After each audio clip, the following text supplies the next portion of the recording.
Like, it could be better, but it could be worse.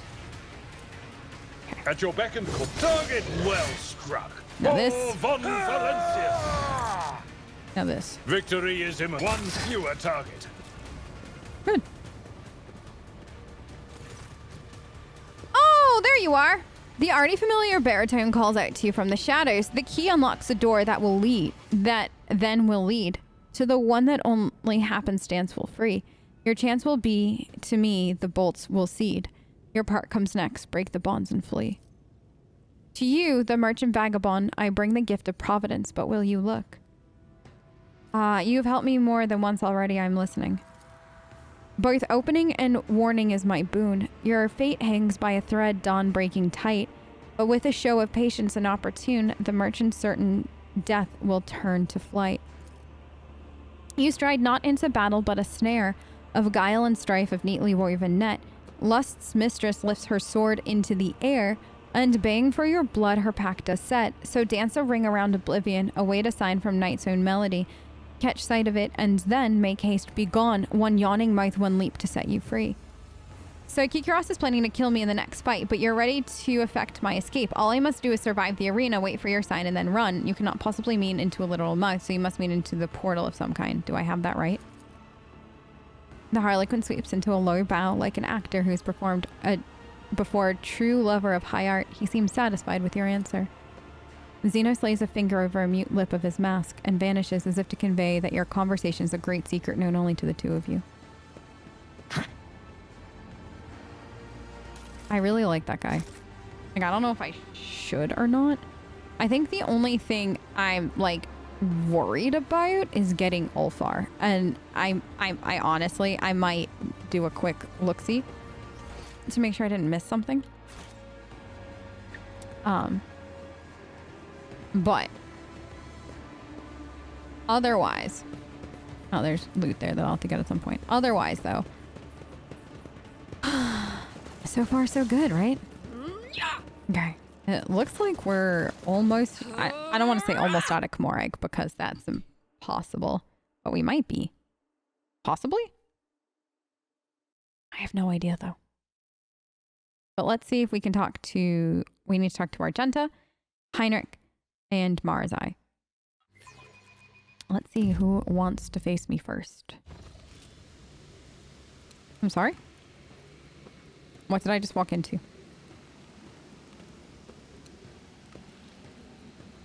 Y'all? What are we doing? Time seems to stand still when you enter. Figures cast in a shadow huddled against the walls turn to you. Everyone except the few standing frozen in the middle of the room with weapons in their hand. Argenta is panting, but her weapon is trained on Marazhai. May thy will fortify my hand. May my faith in thee grant me strength. Marazhai lightly brandishes his blades, laughing mockingly in his opponent's face. I can continue dancing with you for a long, long time, but I'm growing weary of your pathetic attempts. What's going on? Not all your lackeys are well trained, Tessera. As soon as I crossed the threshold of this squalid hole, I was forced to take up arms. The abomination that you've allowed into the ranks of your companions must die. This is his will and my duty, rogue trader. Argenta's eyes burn with frenzied incineration. And what, the rest of you just stood by and watched? Who am I to stand in the way in the Imperium's justice? I refuse to pay for the deeds of my dark cousin. Intervention in the conflict was deemed unconstructive. The unit identified as the Xenos Marazhai does not have sufficiently high priority to trigger protective strategies. That's like literally... That's like literally mom walking into a room and being like, who did this? And then the kids like talking about it and they being like, and the rest of you just stood and watched, and everybody having like a deadpan answer. That was so good. I did not save Marazhai's life so you could take matters into your own hands. Put the weapons away, all of you. Argenta's gaze upon you is full of condemnation. I will not oppose you, rogue trader, though my soul may clamor for the destruction of this foul thing. I will wait for you to give me cause. I will wait eagerly. Marazhai takes his eyes off the exit and looks at you. The contorted mask of battle rage slides from his face and he sheathes his blades. If your lackeys have seen enough of the show, I have business to discuss with you. Marazhai is casually inspecting his armor for damage, seemingly unperturbed by the attempted reprisal against him. Monkey. Yeah? Rogue trader. Thank you. There is something you must do for me. What do you need? The soul of Irimeris, the archon of the Yimeris. reaving tempest. It should belong to me. I do not know where, I do not know how, but that bitch tried to dispatch me without sullying her own hands, and she deserves to lose her life. Her soul will remain in my soul trap. With a lazy nod, Marazhai indicates the dark crystal hanging from his belt. When we at last face each other, and we will face each other, even if I have to gut all of Komorra to do it. And if you're there when it happens, do not even think of trying to deliver the final blow. Only an Aziriesh has the right to take the life of an Aziriesh, and that right is mine. Why do you hate Ymira so much? It was your own fault you ended up in the chasm. Are you related? Irimeris is my sister. What does it matter? You have a complicated relationship, I guess. Yes. I valued her until she went too far in her attempts to dispose of me. She valued me until I refused to bare my throat for the blade without a word. Our relationship has come to a dead end. Now the tie between us must be severed. Get it? Dead end, because he wants to kill her. But dad jokes with Marazhai. What do you want with her soul? Simply killing her is not enough for me. No, it is too banal. Keeping her imprisoned for all eternity in a cage of misery from which there is no escape. That is a fate more to my liking. Her fury and torment will feed me until her spirit dries up like a fountain of blood spraying from a sliced artery. And also, it might make her resurrection problematic. What resurrection? Naive creature. The homunculi of Komorra, including Tavantius, whom Irimeris favors, are able to regenerate our slain kin from small pieces of flesh held in amniotic tubes. Any Drakari you kill on the field of battle can come for you again, albeit at a price, since the homunculus claims a portion of their client's soul as payment for this precautionary measure. Perhaps Irimeris was desperate enough or insane enough to resort to such a contract. Who knows? Having Irimeris' soul in my keeping might make her regrown form, if one appears, defective. She might not remember me or you at all. Oh, interesting. Why do you hate her so much? It is all somewhat more complicated than you're capable of understanding. Excuse me? Our game of old must come to an end. My first step went awry because of Nazrake's treachery. Now all I must do is finish what I started. Destroy her with my own hands before she destroys me. All right, very well. If we encounter her at any point, you get the final blow. The answer I was expecting. I do not expect to wait long for the confrontation.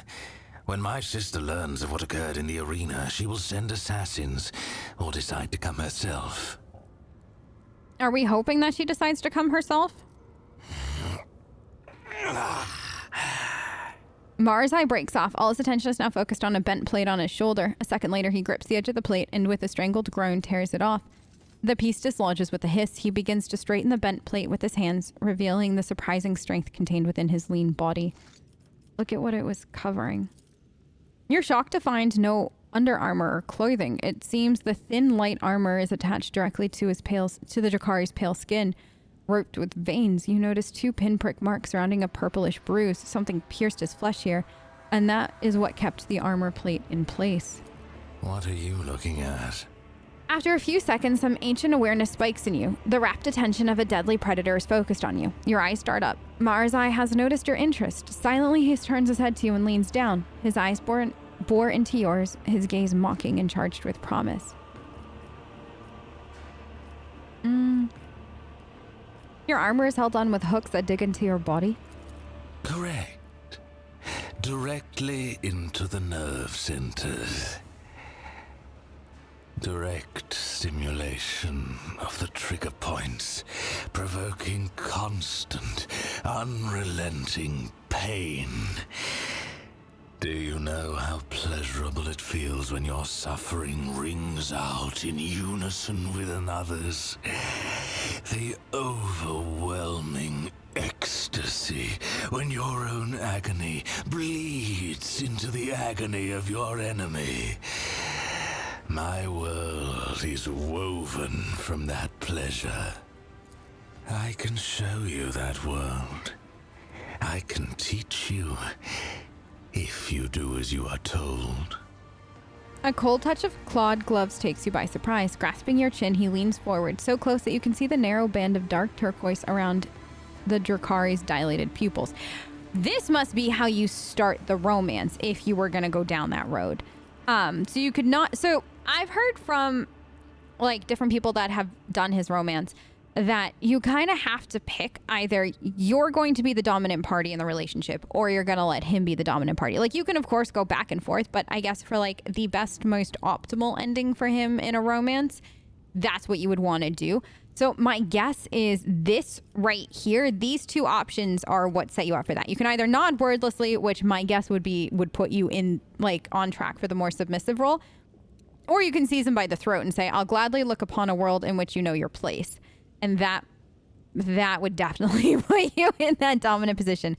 You can stagger back. I don't need that. Or we're going to just stagger back. Very true. All you need to do is focus on your obligations. Let us see how you handle the tasks I've already given you. Remember, Irimaris is mine whenever and wherever we encounter her.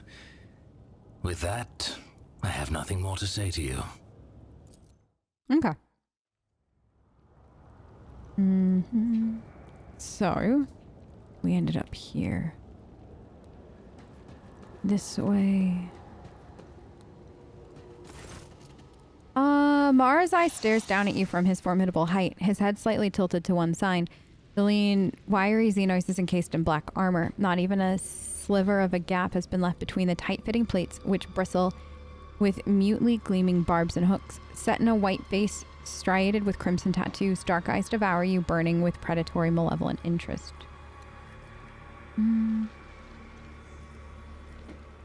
I want to know what happened before you took me to Komorag.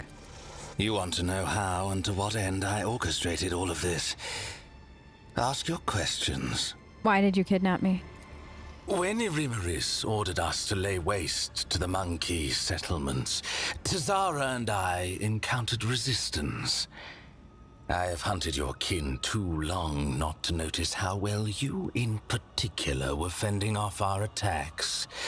The rout in Tessera's arena, the appearance at the plundered vessel.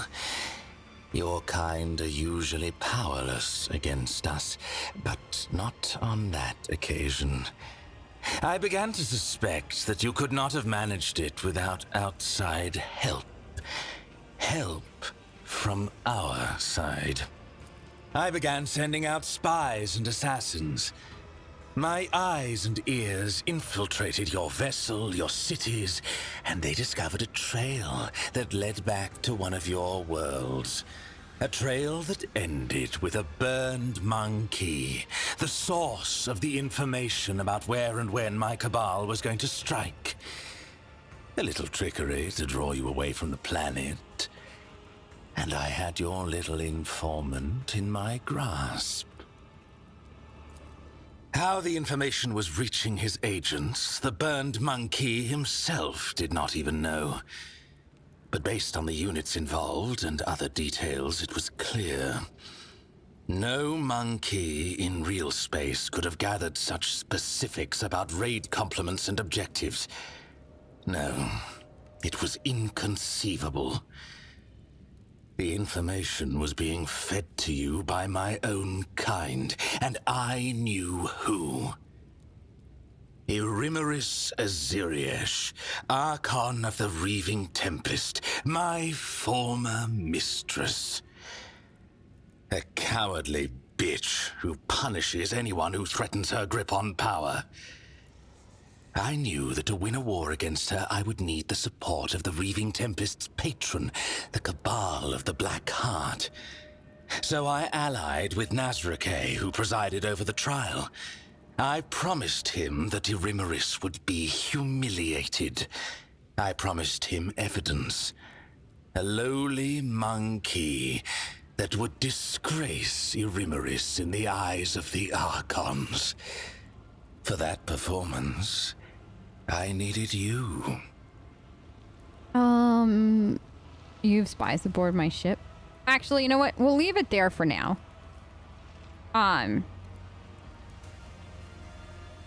First though, the theft of Rakad's son, was that you? Did you not hear me when I answered you the first time? I do not like to repeat myself. Well, I don't like liars, so let's just make sure you're not a liar. It looks like you're not, so there's that. That's enough for now. Then what else do you need? Nothing. Gotta go. Do not keep me waiting too long. My weapon is tired of languishing in its sheath. Okay. So... where is he? Oh, Malice is still here. Is he over here? Wait, did Heinrich not make it back? Oh, wait, hold on. I'm sorry. It says, head back to Shrieker's den, dealing with the ambush outside the opera. At the very back of the den, on the lowest platform, which was priorly inaccessible. So is this the Shrieker's den? Is that technic? I'm in the pit. What is that? Oh, wait. Is it this? Hold on. Tess. Girl. Where are we? Oh no, I'm facing the wrong way. Hold on. It said the lowest. Like, is it this? Yeah, this was previously. There he is. Okay, I found him. Phew! Thank goodness. We're good. I found him. Is that actually him lying down?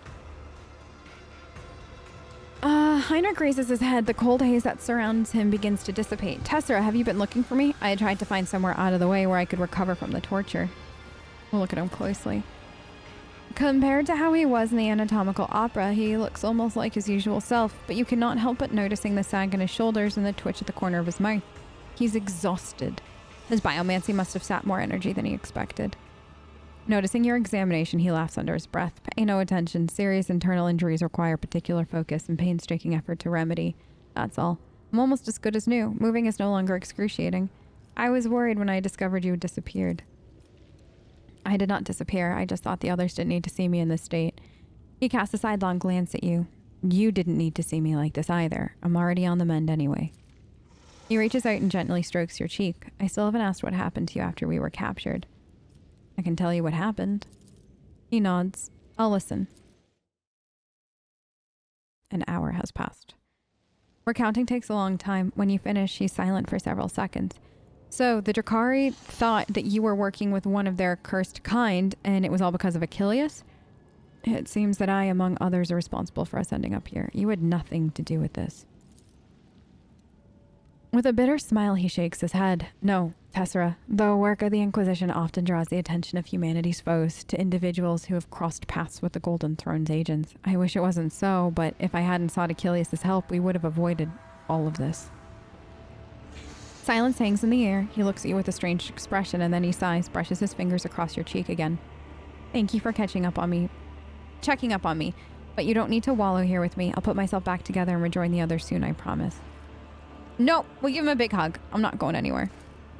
He lets out a choked moan when you hug him. He immediately wraps his arms around you. No, don't let go. This is better. Much better.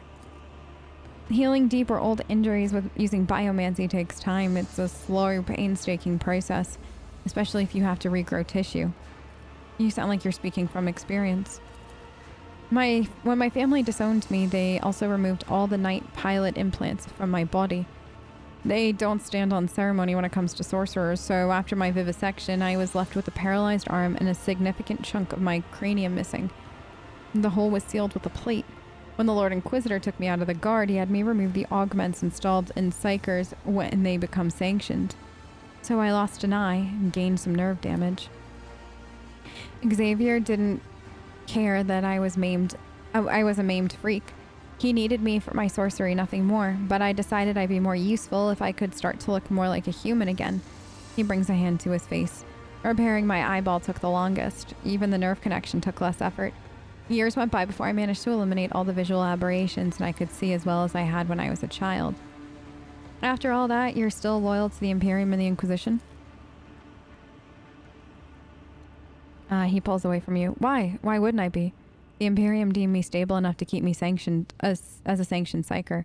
Inquisition gave me a new, higher role, a more honorable role. How could I not repay those debts? It pains me to listen. I can't imagine the agony you suffered. I feel like... No, okay.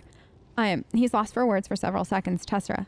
Pain is inevitable. It's shameful to dread it. After a pause, he adds very quietly. What you just said, no one has ever said anything like that to me before. Thank you. Let's smooch him. He presses you tightly against him. The warmth of his body chases away some of the dank chill closing in around you. He presses his lips to your forehead. Stay with me just a bit longer. Just be next to me. Okay. So, like, on the one hand, I am all for team, like, end of the world, let's have a one last romp kind of thing, even though they've never technically done it before. But at the same time, the man is, like, regrowing organs, and his eyeball. So, like, I don't know what's a better choice, here. Just given the fact that he is, in fact, regrowing organs. So, like, or like he's regrowing parts of his body. He's exhausted. It just seems almost like, I don't know. Let's try this option and then we'll reload and quickly come back here and then see which one's our favorite. He brings your fingers to his lips and closes his eyes. Like, I just feel like that is very sweet, right? Okay.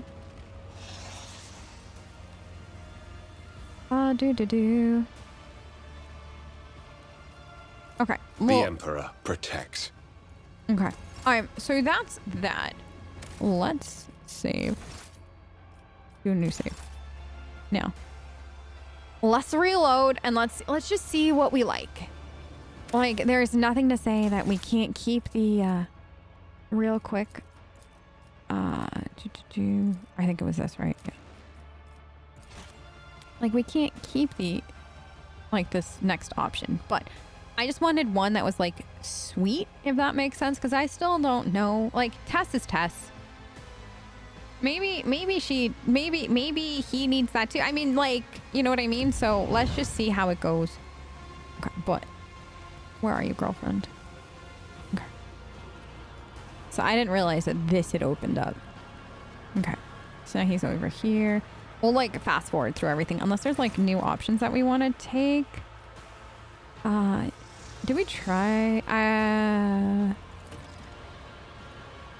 He almost looks like his usual self. You can. Okay, yeah, no. I was worried. I can tell you what happened. You had nothing to do with it. Not going anywhere. You're speaking from experience. You're still loyal. It pains me. I wonder what that one is. We can always come back to it later. Strength. Okay, so now let's try that. He arches an eyebrow and casts a dubious look at your surroundings. Right here, the setting isn't exactly befitting a Lord Captain, don't you think? Listen, we're in a forsaken city of the Drakari. Tomorrow we'll probably meet our gruesome and sudden ends. Do you really give a damn about respectability in the face of imminent death? He looks back at you and then pulls you in close to him, to the void with it all. And he says a barely audible sigh before bringing your lips together in a kiss.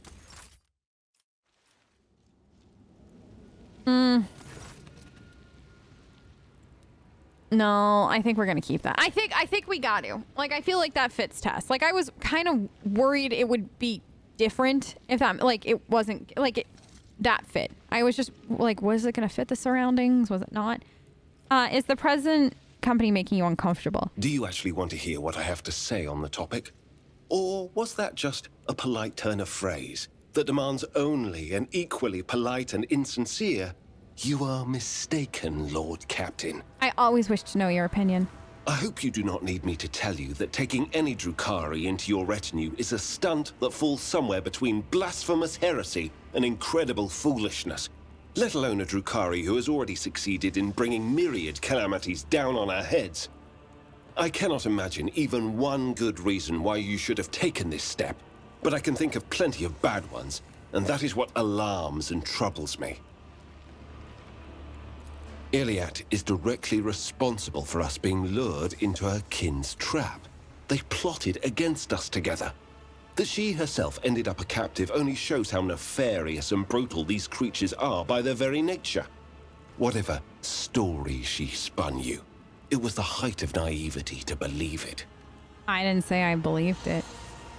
How's the recuperation going? It will take some time. I can heal grievous wounds and correct disfigurement, but remake my nerve endings from scratch. Such delicate and painstaking work is beyond my capabilities. Every day with you brings new challenges. He delivers the last part with a grim smile. I have something to tell you. She confessed to killing Achilles. By the throne! Why have you still not put the Xenos to death? First treachery, and now the murder of an agent of the Golden Throne. What will it take for you to act? A knife in your own heart? Oh, his voice acting here? She said Skalander had betrayed the Imperium and was himself conspiring with Marazhai. Allow me to state the most likely version of events. The Xenos Iliad embarked on a plot with the Xenos Marazhai. Achilles discovered said plot and paid for it with his life. And afterward, they fed you this poorly concocted tale to exonerate the enemies of humanity of wrongdoing. All right, so this seems like it's fighting with the other, like what we just experienced a few minutes ago. Like, this is weird. Like, it almost seems like this should have happened first or not at all, or one has to happen and the other doesn't. Because he said, he's like, Achilles is my fault. Like, I'm like partially responsible now for us being here, stuff like that. So, like, it seemed like he believed you and he believed everything, and now he's not. Now, whether that's like, I mean, this is Komorag and it does change a person. So whether or not it's that, but like, this seems almost like an entirely different Heinrich in a lot of ways than the one we saw up there. Like, the one that we just had the cutscene with is clearly in love with Tess, like, from what we saw. And like, so I feel like this is like normal Heinrich, not in love with Tess Heinrich, and they're like fighting, and that I wish there was like a little bit more of like in the middle. We need every ally we can get in this place, if only to enable us to escape and continue to serve the Imperium. The Xenos Iliad must not be enjoying her sojourn in her cousin's capital if she is eager to help her own victim. The irony. How do you know about this place? Or what do you know? Regrettably, little. Komorra is the city of the Drukhari, the sprawling Xenos domain built in the very plexus of the webway. This is the home of their cabals, and the launch point for their raids into real space. The Xenos' most supreme leaders dwell within the shadows of this place, and this is where the Drukhari bring their bounty, as they have brought us. I would tell you more, but I can't. Not because of the prohibitions of the Inquisition, but because the information is fragmentary and unverified. Based on what we have learned here, we are in the prison of one of the arenas where the Drukhari killed their prisoners as public entertainment. These Xenos feed off pain, which means that entertainments like this are not a whim, but a necessity for these abominations. They need pain more than they need air to breathe, and so these performances must be held unceasingly, and raids to acquire new victims must continue without interruption. How can we escape? I cannot offer a ready-made escape plan, but I do know that the Drukhari are constantly vying and warring with one another. Their chiefs take pains to keep their servants from complete mutual destruction. Perhaps, if you could find a way to exploit their personal feuds, we will have the faintest chance of survival and an opportunity to slip away. The Emperor protects. Interesting. All right. So he's not a fan of Marazhai, and now we get to explain ourselves to our Genta. Okay.